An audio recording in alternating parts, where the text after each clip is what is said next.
Magandang araw po sa inyong lahat, mga mahal naming kamundo. Pakinggan po natin ngayon ang pagpapatuloy ng ating kwentong ating pinamagatang, ang aming alagang panabong. Dito lamang sa ating munting channel na ito, Mundo ng Misteryo at Kababalaghan.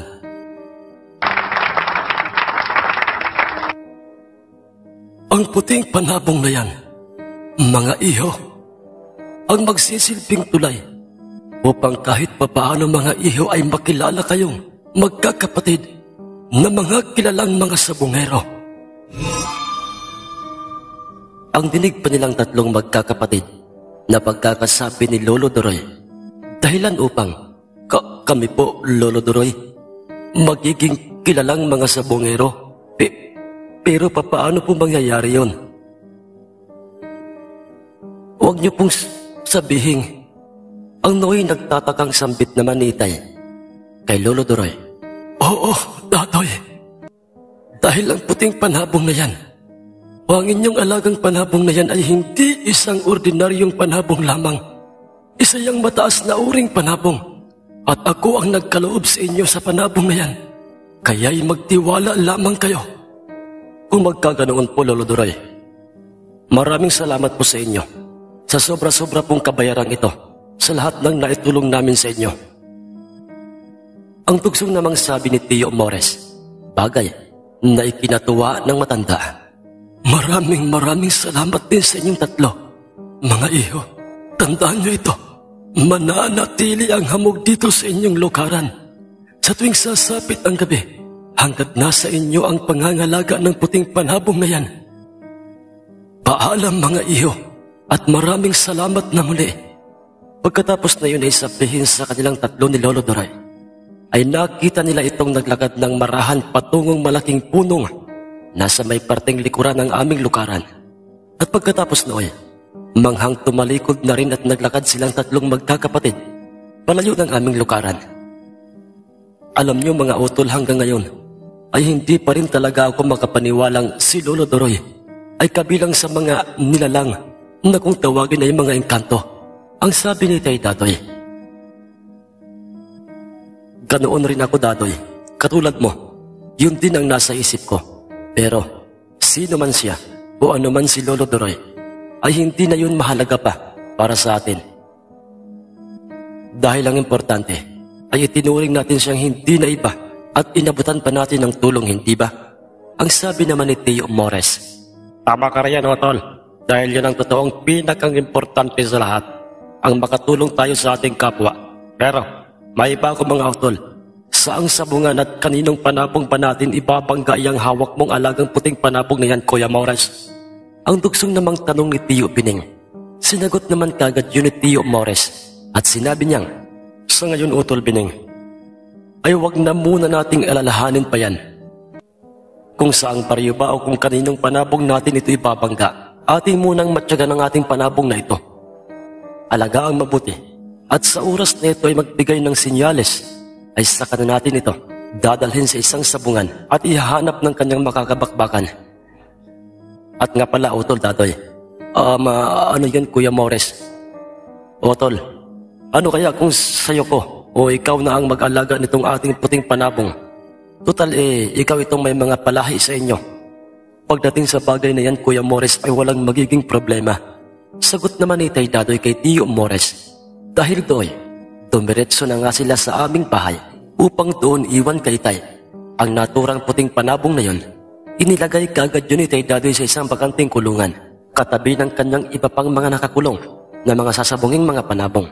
Sa paglipas pa ng mga ilang araw, sa bawat pagpasyal nila Tio Mores at Tio Bining sa aming bahay, bago ang mga ito umakyat at umuwi galing sa aming bundok, ay marami pang mga kakaibang napapansin sila Itay sa aming alagang puting panabong na yon.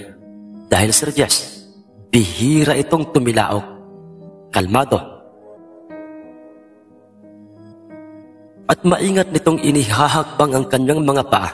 Matalas rin ang kanyang pakiramdam sa paligid. Yun bang kunting ingay lang ng paligid ay nagiging alerto na ito, na para bang kung ito'y ilalaraw ay pumupustura itong akala mo meron siyang katunggaling panabong. Nasabi nilang tatlong magkakapatid na ito'y naiiba sa lahat ng mga alagang panabong na itay. Dahil sa hindi ganoon kung umasal ang ibang mga nakataling mga panabong na itay.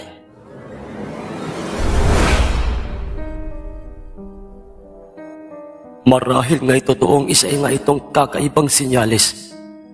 Mga utol, ang mga ipinapakita o mga kakaibang mga inaasal nitong ating puting panabong ay nangangahulugan lamang na maaari na siyang isabak sa bakbakan. Ang sabi ni Itay Dadoy, "Oo, Dadoy, kaya't kailangan nating maghanda dahil 2 linggo na lamang ay sasapit ng piyesta sa Baryo Tagbilaran at balita ko'y dadalo sa sapungan ng baryo ang mag-amang Kikoy at Mang Ilpidio." Nagulat itong si Itay Dadoy at si Tiyo Pining nang marinig nila ang pangalan ng mag-amang Kikoy at Mang Ilpidio. Dahil ang mag-amang sabungero ay kilalang mga sabungerong nag-aalaga ng 2 uri ng mga sinyaladong mga panabong. Isang darusaping sunog ang mga balahibo at isa namang talisaying sunog rin ang mga balahibo ng mga ito. At pareho ang mga itong mga walang kaliskis ang kanilang tigmagkabilang mga kaliwang mga paa. Kuya Mores, huwag mong sabihin itong ating alagang puting panabong na bigay ni Lolo Doroy ay... Oo, ganoon na nga mga utol. Alam nyo, hindi ko alam o hindi ko maintindihan ang aking sarili sa kung papaano at bakit ba magmula nang mapas sa atin itong puting panabong na ito ay parang kusang nagsusumiksik sa isip kong walang makakatalo sa puting panabong na ito. Ang revelasyong yun ni Tio Morris Kinaytay ay siya ring revelasyon nila Itay sa kanya. Pare-pareho ang kanilang kakaibang nararamdaman sa kanilang sarili patungkol sa aming alagang panabong. Ngunit bago sumapit ang magaganap na sabong sa piyesta ng baryo, ay may mga bisitang dumalaw kinaytay, ang mga armadong grupo ng mga rebelde, at ito'y pinamumunuan ng pinunong si Karobot. Habang sila Itay ay nagpapahinga sa aming lukaran, matapos nilang mananghalian sa aming lukaran, kung saan ay naroon ang matandang punong tirahan ng mga engkantadong katulad ng nakilala nilang si Lolo Doroy. Kumusta? Magandang araw mga kaibigan. Ano itong nakarating sa aking grupong balita patungkol sa isang matandang lalaking inyo raw inalagaan at kinupkop? Totoo ba ito ha? Ang malarumi diya sa isang malaksyong pelikulang Banat Kagad, Itay Dadoy, ng pinunong nagngangalang si Karobot, at makikitang pare-pareho ang mga itong mga armado na parabang tutugis ang mga ito ng mababangis na mga hayop sa isang masukal na kagubatan. Ngunit sa kabila ng lahat ng mga yon ay parabang mga ordinaryong mga bisita lamang ang mga taong nakikita nila Itay na nasa kanilang harapan, dahil sa hindi sila nakakadama ni kaunting takot sa mga ito, dahil para sa kanila nasa katuwiran sila o nasa tama o walang makikitang mali sa kanilang ginagawang pagtulong kay Lolo Doroy. Tumayo silang tatlo at lumabas ng aming lukaran. Kasunod ay marahan silang naglakad papalapit sa harapan ng mga rebelde at sa mismong harap ng pinunong si Karobot, at nagsalita itong si Tio Mores. "O Karobot, lahat po ng mga sinabi at nabalitaan nyo sa mga taong nagsabi sa inyo patungkol dyan, patungkol kay Lolo Doroy, ay pawang katotohanan. Pero bakit parang nagagalit kayo sa aming ginawa? May mali ba sa pagtulong sa ating kapwa, Karobot?" Bumusangot at nagsalubong ang mga kilay ng commander at nagwikang, "Sa aming grupo ay walang mali doon. Pero sa kapitan ng baryong ito ay isang malaking insulto o isang malaking pagkakamali ang ginawa niyong tatlo." "Sinasabi ko na nga bang si Kapitan Herminio na iyong tuta ang nagsumbong sa inyo? Bakit, Commander? Bakit niyo sinusunod lahat ng kanyang hilingin sa inyo kung wala naman palang masama sa aming ginawa? At iyon ay hindi hadlang sa inyong grupo. Dahil pa, Commander Robot, sa pinakikinabangan niyo ang aming swapang at ulupong naming kapitan." "Magdahan-dahan ka ng pananalita mo.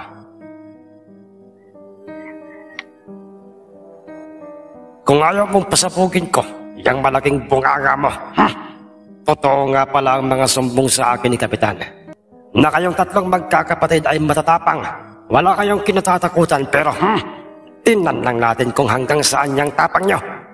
"Commander, Kung alam namin kami ay nasa katwiran o nasa tama, ay dapat lang na kami ay maging matapang, lalo na kung kami ay binibigilan sa aming karapatan.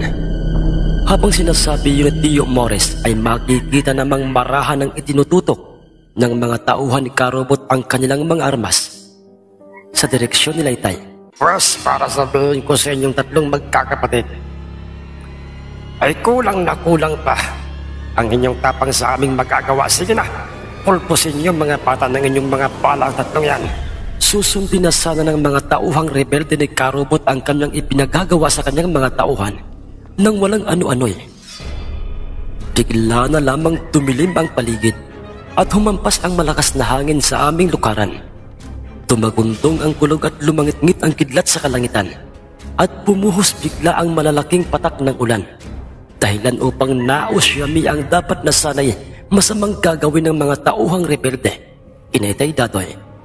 At lahat ng mga ito'y nagtataka sa mga biglaang hindi maipaliwanag na mga pangyayari sa paligid.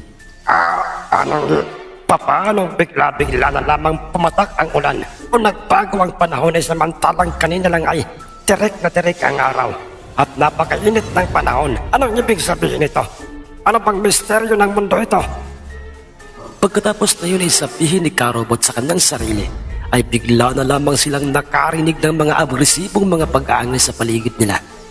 Mga pag-angil na parabang nagmumula sa hindi lamang hihigit sa 5 bilang na mga mababangis na mga aso hanggang sa lumitaw sa kanilang mga paningin. Ang mga naglalakihang mga asong mababangis at ito'y nagmumula sa likurang bahagi ng aming lukaran o sa likuran nila Itay. Hindi, mga bata atras. May sa demonyo ang tatlong magkakapatid na yan. Mga halimaw kayo! Ang nanginginig at nauutal na pagkakasabi ni Karobot hanggang sa makikita na ang mga itong nag-uunahan ng kumaripas ng takbo palayo sa aming lukaran.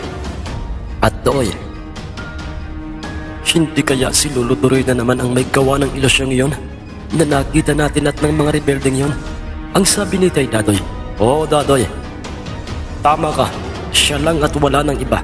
Dahil tingnan nyo, ang kanina'y masamang panahon ay paunti-unti nang nanunumbalik sa dati na para bang walang nangyaring kababalaghan. Maraming salamat po, Lolo Duroy. Alam naming ginawa mo yun para sa kaligtasan ng aming mga buhay." Ang sabi ni Itay Dadoy, habang silang tatlong magkakapatid ay makikitang nakatingin sa matandang punong nasa may parting likuran ng aming lukaran, at ang mga pangyayaring yon ay nagsilbing daan upang iwan na ng mga rebeldeng pinamumunuan ni Karobot ang aming baryo. Natakot na ang mga ito sa isang ilusyon at pinaniniwalaan nilang may sa demonyo si Itay Dadoy. Samantalang gulat naman at pagtataka ang nakikita nila Itay sa itsura ng mga tanod at sa aming mismong kapitan ng baryo nang makita nila si Itay sa aming baryo. "Kap, kung inaakala mong magtatagumpay kang ilispat sa kaming tatlong magkakapatid, pues nagkakamali ka. Dahil para sabihin ko sa iyo, bilang na ang araw mo ng pananamantala sa ating baryo." Pagkatapos na sabihin yung ni Tio Morris kay Kapitan at sa kanyang mga tanod, ay iniwan nila ang mga itong tulala.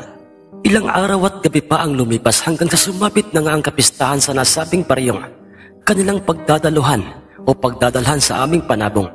Pagpatak ng alas 8 ng umaga, nang magkita-kita si Itay at ang aking dalawang mga tiyuhin sa aming mismong bahay upang maglakbay patungong piyesta ng baryo, ay do'y nagtaka na naman si Itay sa aming alagang puting panabong dahil nang ito'y kunin ni Tio Morris at ilabas sa kanyang pulungay. Teka lamang, papaanong nagkaganto ito? O papaanong nangyaring basa ang mga balahibo nitong ating puting panabong, Tatoy? Ano ba? Pinaliguan mo ba ito? Parehong naibaling kagad nila Itay at ni Tio Pining ang kanilang mga paningin sa nooy puting panabong na hawak ni Tio Morris. At doy, hindi ko alam kuya, pero ang totoo'y ngayon lang nangyari yan. Imposible namang nabasa yan ng ulan kasi hindi naman umulan kagabi, at bukod pa do'y nasa loob siya ng kulungan niya at mayroon itong bubong. Ang paliwanag ni Itay. Tika lang, hindi kaya ito'y hamog? Nasabi kong hamog ito dahil malamig masyado ang kanyang basang mga balahibo, at heto pa, Hindi kaya isa na naman itong milagro o misteryo? Sabi pang muli ni Tio Mores. Ngunit sa kabila ng lahat ng iyon, o ng mga kakaibang kaganapang yon sa aming panabong ay nagpatuloy pa rin silang pumaraon sa kapistahan. Ng kabilang baryo, dala ni Itay ang aming puting panabong at binabaybay na nga nila ang daan sa bundok patungong baryo. At pagkarating doon, nakaririnig na kagad sila ng mga sigawang nagmumula sa sapungan. Dahil sa meron na palang nagigiri ang dalawang mga panabong sa gitnang bahagi ng sapungan, ilang sandali pa'y nakita nilang papalapit na sa kanilang tatlo ang isang magtataring kakilala nila Itay, at siya ay si Mang Domeng, isang patikang upahang magtatari. Masaya ako, Mores, Dadoy at Bining, at nakita ko kayo rito sa sapungan. Ang pambungad na pagkakasabi nito sa kanilang tatlo. Ganoon ba, Domeng? Kami rin. Masaya at narito ka.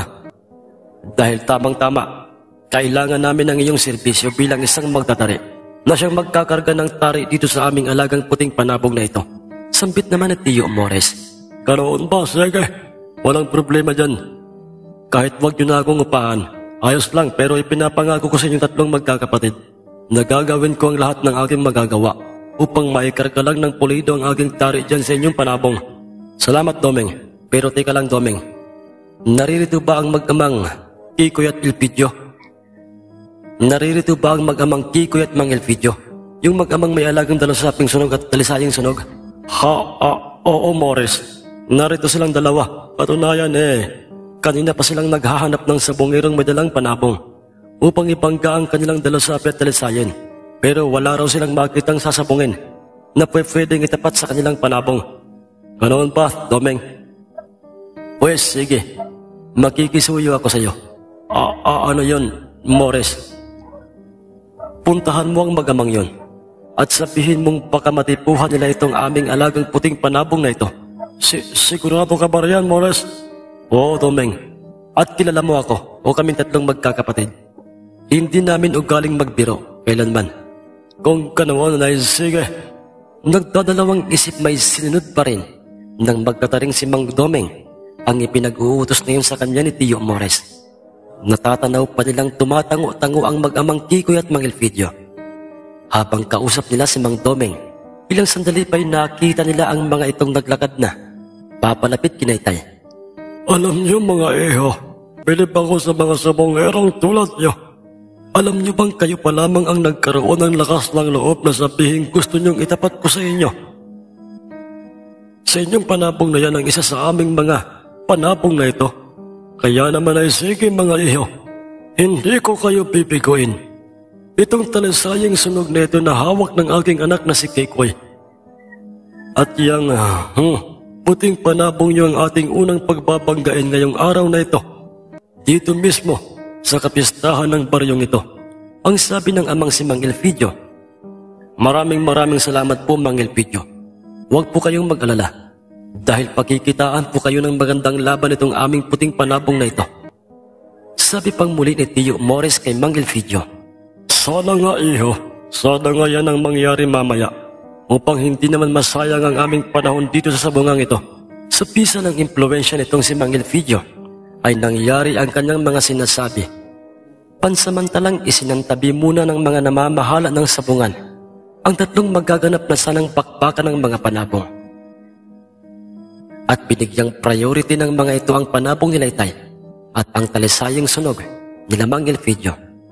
Pagkapasok ni Tio Mores at Mang Domeng sa loob ng sabungan, ay pinag-utos na kaagad ng sentensyador ng sabungang kargahan na kaagad nila ng tig-isang tari ang dalawang mga panabong. Bagay na mabilis namang sinunod ng tigmagkabilang panig. At pagkatapos na makompletong lahat ng mga perang pusta at matarian ang dalawang mga panabong ay pinag-utos na kaagad ng sentensyador kina Tio Mores at Mang Elpidiong tanggalin na nga nila ang mga kaluban ng mga tari. At bitawan na ang mga ito sa sahig ng sabungan.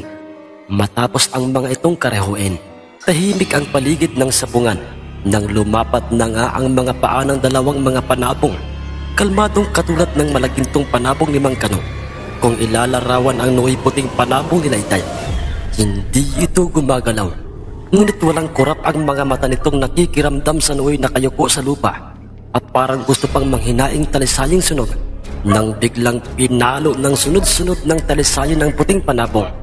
Talasik ito sa harang ng sabungan. Hindi pa man ito nakatatayo mula sa kanyang pagkakalugmok, ay nariyang muling papalo muli sa kanya ang talisayang sunog. Maraming beses na pinalo ng talisayang sunog ang puting panabong. Ngunit katakatakang para pang hindi ito nagkakaroon ng tama ng taris sa iba't ibang parte ng kanyang katawan. Ang kanina'y tahimik na paligid ng sabungan ay nagkaroon na ng nakabibinging sigawan. Tanging mga maliliit na mga balahibo lamang ng puting panabong ang makikitang nakakalat sa sahig ng sabungan. Ngunit brusko pa rin ito. Kalmado at hindi hinihingal na katulad ng malagintong panabong. Papa, nakamamangha ang panabong niyan, ibang klase. Ayaw pumalo at nananatiling nakaabang lang at nakikiramdam sa kanyang katunggaling panabong. Oo anak, Kikoy. Tama ka riyan. At mukhang delikado ang ating talisayan, anak. Bakit niyo po nasabi yan, Papa? Ang mga ganyang mga estilo ng isang panabong, anak, ay may lihim na paraan ng pag-atake. At may posibilidad na naghihintay lamang ito ng magandang pagkakataon. Papa, parang pamilyar po sa akin ang taktika ng puting panabong na yan. Para pang ang kanyang estratehiya ay katulad ng malagintong panabong ng sabongerong si Mang Kano. Bumanat na muli ng pag-atake at mga pagpalo ang talisayang sunog sa puting panabong ni Laytay. Ngunit dumaplis ang kanyang pagpalo sa puting panabong. Pagbihit nito'y siya namang pagbuka ng mga pakpak ng puting panabong at pag-angat ng kanyang mga paa sa lupang siyang nagsisilbing sahig ng sabungan. Isang malakas na pagpalo lang ang ginawa nito sa talisayang sunog ay tumalasik na ito palayo sa aming puting panabong at nangingisay-ngisay na itong makikitang nasa gilid ng sabungan. Isang pagpalo lamang na tumama sa kanyang kaliwang suso ay nagawang tudasin ng puting panabong ang noy-usap-usapan ng mga sabongerong sinyaladong talisayang sunog ng mag-amang Kikoy at Mang Elfidio. Natalo tayo, Papa. Oo anak, natalo nga tayo. At ito'y kinakailangan nating tanggapin ng bukal sa ating kalooban. Dahil siguro ngayon meron pa talagang mga panabong na tiyamak na mas magaling sa ating mga sinyaladong mga panabong. Bagamat natalo ang mag-amang Kikoy at Mang Elfidio, Sir Yes, ngunit hindi nakita nila Laytay sa mga ito ang ugaling pagiging iritado, kalmado at bukal sa kanilang mga kaloobang tinanggap nila ang pagkatalo ng kanilang talisayang sunog. Samantalang si Laytay ay sobra-sobrang saya ang kanilang nararamdaman. Dahil hindi nila inaasahang magkakatotoo ang mga sinabi sa kanila ng engkantadong nakilala nila at tinulungan. At nagbalat kayong isang matandang lalaking si Lolo Doroy. Marami pang mga labang matagumpay na naipanalo ng aming alagang puting panabong na yon. Ngunit walang nakakaalam na ang aming puting panabong na yon ay nagmula o ibinigay sa amin o kinaitay ng isang engkantadong katulad ni Lolo Doroy. Kalaunay, ang mga perang naipanalo ng aming alagang panabong na yon at buong sinop na inipon ni Laytay ay kanilang ginamit para sa kinabukasan ng aming pamilya. Hindi rin nakakalimot si Laytay. Kagaya ng kanilang nakasanayan, anumang unos o kalamidad na hindi inaasahang dumarating sa aming baryo, ay nangunguna silang tatlong magkakapatid sa pag-aabot ng mga tulong. Pera man yan o mga pagkain, hanggang sa kusang dinala ni Laytay at iniwan sa matandang puno ang aming alagang panabong na yon. Sumisimbolo lamang yon na ito'y kinakailangan na nga nilang ibalik sa totoong nagmamay-ari nito. Dahil para kay Laytay, sapat na ang mga perang naipon nila na naipanalo ng aming panabong. At napapanahon na rin upang mamuhay kami ng masaya at simple, kasama ang kani-kanilang mga binuong pamilya. Sa ngayon po, Sir Jess, ay meron na kaming mga sariling pamilyang magkakapatid. Matagal nang pumanaw si Itay Dadoy at si Tio Mores, maging si Tio Bining. Ngunit sariwa pa rin sa aming magkakapatid ang mga hindi kapanipaniwalang mga pangyayari noon sa buhay ni Laytay. Matagal na silang pumanaw, ngunit magpasa hanggang ngayon ay nakatayo pa rin sa likurang bahagi ng aming lukaran ang matandang punong tirahan ng mga engkantong katulad ni Lolo Doroy. At At dyan po nagtatapos ang ating kwentong pangkababalaghan. Maraming salamat po sa mga bagong subscribers, sa mga datihang nakikinig pa rin ngayon, at sa mga hindi nag-i-skip ng ating mga ads. Maraming salamat po sa inyong suporta. Hanggang sa muli po nating kwentuhan mga kamundo. Maraming salamat po.